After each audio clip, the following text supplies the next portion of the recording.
Hi friends, അപ്പോൾ നമ്മുടെ ചാനലിലേക്ക് എല്ലാവർക്കും സ്വാഗതം. ഇന്നിപ്പോൾ നമ്മൾ ഈ കുപ്പിയൊക്കെ വൃത്തിക്കിരിക്കണത് വേറെ ഒന്നിനും അല്ല കേട്ടോ. നമ്മൾ മോനെ നീന്താൻ പഠിപ്പിക്കാൻ വേണ്ടിയിട്ട് പോകാമെന്ന് കുറേ കാലമായി വിചാരിക്കണു. അപ്പോൾ ഇതുവരെ നടന്നിട്ടില്ല. അപ്പോൾ ഇന്ന് നമ്മൾ നീന്താൻ പഠിപ്പിക്കാൻ വെച്ചിട്ടാണ് കേട്ടോ.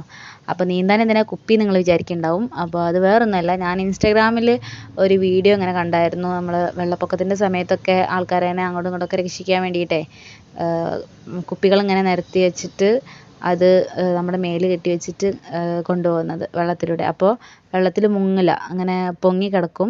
അപ്പോൾ അതിന് വേണ്ടിയിട്ടുള്ളൊരു സംഭവം ഞാൻ കണ്ടിട്ടുണ്ടായിരുന്നു. അപ്പോൾ അതൊന്ന് ട്രൈ ചെയ്യാമെന്ന് വിചാരിച്ചിട്ടോ. ഏതായാലും നീന്താനൊക്കെ പോകുമ്പം ഒന്നും സംഭവിക്കണ്ട, എന്തായാലും പൊന്തി കിടന്നോളുമല്ലോ അവിടെ എന്ന് വെച്ചിട്ട് ട്യൂബൊന്നും ഇല്ലായിരുന്നു. അപ്പോൾ പിന്നെ ഏതായാലും ഈ ഐഡിയ അങ്ങോട്ട് ചെയ്തു നോക്കാൻ വിചാരിച്ചു.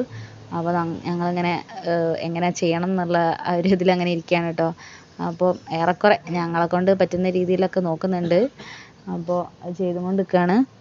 ഇങ്ങനെ ഓന് പിന്നെ അധികം കുപ്പി ആവശ്യമില്ലാത്തതിനെ കൊണ്ട് ഒരു 5-8 കുപ്പി മാക്സിമം മതി ഓൻ്റെ ശരീരത്തിൽ വെച്ച് കെട്ടാൻ.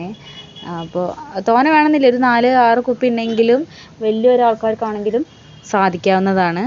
അപ്പോൾ ഞങ്ങൾ മാക്സിമം ഈ പായൊക്കെ നെയ്യുന്ന മാതിരി എന്തൊക്കെയോ കാട്ടിയിട്ടൊക്കെ ചെയ്ത് കൂട്ടിയിട്ടുണ്ട് കേട്ടോ. അപ്പോൾ ഇന്ന് വലിയ മഴയൊന്നും ഉണ്ടായിരുന്നില്ല, അതുകൊണ്ട് നടന്നു. അല്ലാന്നുണ്ടെങ്കിൽ ഇന്നത്തെ പോക്കും കൊളായേനെ.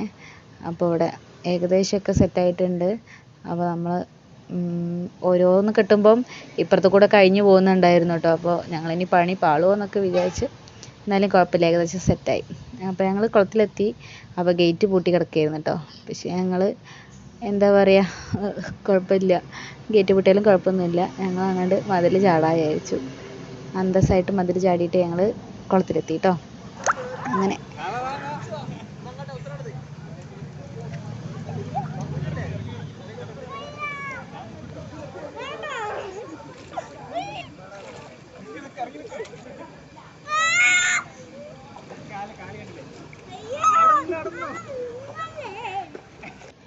ആശാൻ ഇവിടുന്ന് ഭയങ്കര ഡയലോഗൊക്കെ ആയിരുന്നു. നീന്തണത് അങ്ങനെയാണ് ഇങ്ങനെയാണ്, മുങ്ങി നീന്തണതിനെ പറ്റിയിട്ടൊക്കെ ഭയങ്കര ഡയലോഗൊക്കെ ആയിരുന്നു. പക്ഷേ കാര്യത്തോട് അടുത്തപ്പോഴാണ് മറ്റാൾക്ക് പേടിയായത് കേട്ടോ. ഭയങ്കര പേടിയായിരുന്നു. വെള്ളത്തിൽ ഒരു അര വരെ മുങ്ങിയപ്പോഴേക്കും ഭയങ്കരമായിട്ട് പേടിച്ചു. അങ്ങനെ ഓനെ കുറച്ച് നേരമൊക്കെ കളിപ്പിച്ചു. പിന്നെ ശ്രീക്കുട്ടൻ നീന്താനൊക്കെ പോയി. പിന്നെ എന്താ പറയുക, പിന്നെ ഓനെ ഇറങ്ങണമെങ്കിൽ ഞാനും ഇറങ്ങണം എന്നായി. ഞാനും മൊത്തത്തിൽ മുങ്ങിപ്പോയി. പൊട്ടക്കിണറ്റിലെ തവളേൻ്റെ മാതിരി കിടന്ന് നീന്തണ ഒരു അവസ്ഥയായി പോയിട്ടോ. അപ്പോൾ അവിടെ ഒരു ക്യാന കിട്ടിയിട്ടുണ്ടായിരുന്നു. ഞങ്ങൾ കൊണ്ടുവന്ന കുപ്പിയാണെങ്കിൽ കെട്ടാൻ വേണ്ടിയിട്ടുള്ള കയറ് ഞങ്ങൾ എടുക്കാൻ മറന്നു കേട്ടോ. കുപ്പികൾ വെറുതെ കെട്ടിക്കൊണ്ടായത് മിച്ചം. പിന്നെ അവന് പേടിയായതിനെക്കൊണ്ട് പിന്നെ അത് അവിടെ തന്നെ വെച്ചു, എടുത്തില്ല.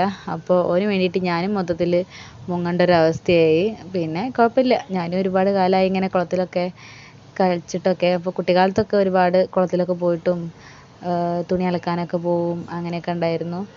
പക്ഷേ ഇപ്പോൾ ഒരുപാട് കാലമായി കുളത്തിലൊക്കെ പോയിട്ട് കേട്ടോ. അപ്പോൾ എന്താ പറയുക, ഒരുപാട് സന്തോഷം ഉണ്ടായിരുന്നു. അങ്ങനെ കുറേ നേരമൊക്കെ കുളത്തിലൊക്കെ ഇങ്ങനെ കളിച്ചു. പിന്നെന്താ പറയുക, ഓന് നീന്താനൊന്നും പഠിച്ചില്ല കേട്ടോ. ഒരു ദിവസം കൊണ്ടൊന്നും നടക്കില്ലല്ലോ, എന്നാലും കുഴപ്പമില്ല, നല്ല രസമായിരുന്നു. നീന്താൻ പഠിച്ചില്ലെങ്കിലും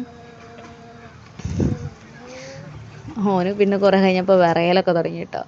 ലാസ്റ്റ് ഞങ്ങൾ പരിപാടിയൊക്കെ മതിയാക്കി നിർത്തി. കുളിയും കളിയൊക്കെ കഴിഞ്ഞ് ഞങ്ങൾ നിർത്തി വെച്ചിട്ടോ അന്നത്തെ പരിപാടി. അപ്പോൾ അത്രേ ഉള്ളൂ. ടാറ്റാ.